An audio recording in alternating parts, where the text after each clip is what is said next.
Okay, so I'm out here on my deck and I'm going to set you up right here by these flowers. Only because the chairs are a little bit wet. See if you can see me. Like, I guess I'm sitting right here by this plant. If I can move this over a tad bit. There we go. I have a word here this morning that I thought I did, and then I was like, okay, well, I'll put it together because it's not in my list of word studies. I still have that under the Show More section, what was put together with the help of Stephen Janowski, who helped me with the original compilation of it. But I haven't added to it, and I went through it and I seen that I didn't do this word. But it's an important word, a really important word, of course. And several like parts to it, because there's the word teach, teaching, teacher. So, but I'm doing the word teaching today. And I know I didn't do it, but even if I did, you're getting something from it, Lord willing, what I'm sharing here from the scriptures. It is the word of God, and we should be gaining something from it, no matter what. But there you go with the Greek word right there. The definition, concordant definition, is simply imparting knowledge. Now the concordant scripture, and there's a few here, so just bear with me. I don't want this to fall over, or her plant. Don't want that to fall over. All right, Colossians 2:22. Which things are all for corruption from use, in accord with the directions and teachings of men. And that's the whole world. You see what everything is used up in this world, and we look around us, it's constantly used up over and over and over, and we're not to use things up. God has blessed us and given us what we have and provided what we need, and we don't need to use it up.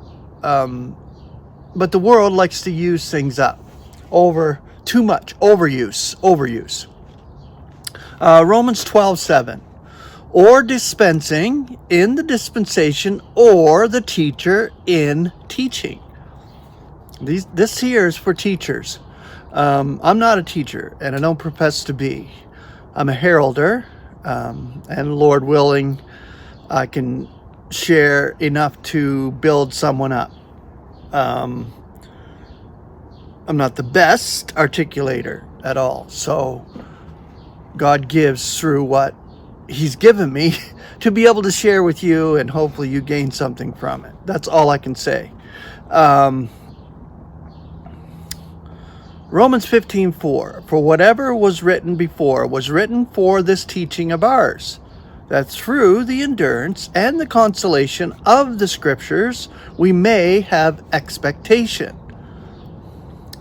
Ephesians 4:14. That we may by no means still be minors, surging hither and thither, being carried about by every wind of teaching, by human caprice, by craftiness, with a view to the systematizing of the deception. Wait till that plane goes by.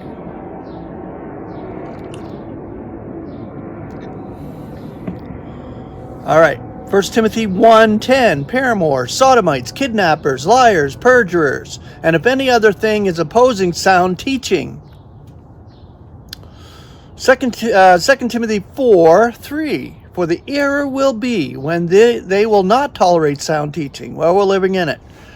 But their hearing being tickled, they will heap up for themselves teachers in accord with their own desires. Titus 1:9, upholding the faithful word according to the teaching, that he may be able to entreat with sound teaching, as well as to expose those who contradict. 1 Timothy 4:1. Now the Spirit is saying explicitly that in subsequent eras some will be withdrawing from the faith, giving heed to deceiving spirits and the teachings of demons.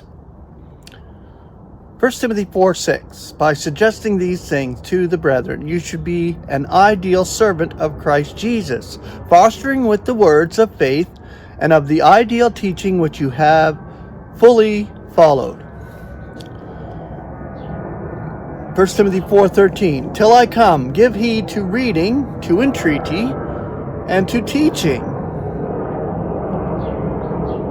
1 Timothy 4:16.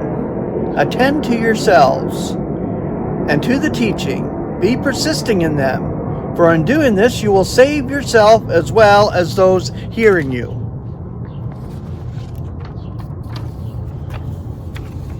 And most don't hear us, but the ones who do hear, God places in our path to be sharing these truths with them so that they may be hearing. And if God gives them understanding and have placed them perfectly in the body of Christ, they will hear. Because this is what we're heralding for, the body of Christ, right now. The world doesn't hear us, but the members of the body of Christ will. 1 Timothy 5:17. Let elders who have presided ideally be counted worthy of double honor, especially those who are toiling in word and teaching. 1 Timothy 6:1.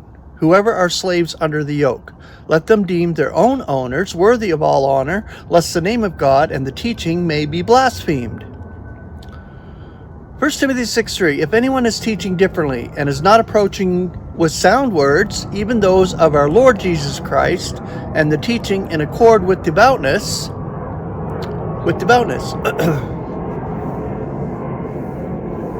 2 Timothy 3:10. Now you fully follow me in my teaching, motive, purpose, faith, patience, love, endurance. Titus 2:7. Tendering yourself a model of ideal acts, in teaching it with uncorruptness, gravity. Titus 2:10. Not embezzling, but displaying all good faithfulness, that they may be adorning the teaching that is of our God and Savior in all things. And this one here is such a beautiful one to end this. 2 Timothy 3:16. All scripture is inspired by God and is beneficial for teaching, for exposure, for correction, for discipline in righteousness.